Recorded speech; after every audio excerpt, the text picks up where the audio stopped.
యశోదమ్మ, ఓ యశోదమ్మ,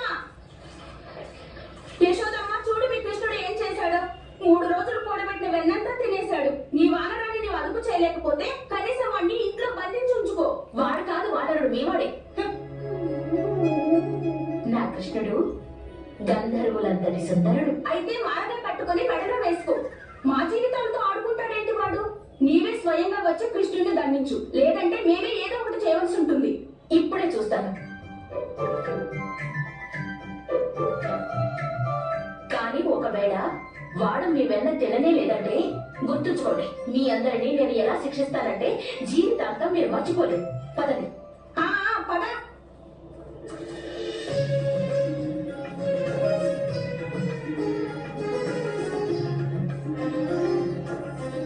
వెన్నను గ్రోడి ఆ వనమాలి బాలకుడై అన మెరిగినట.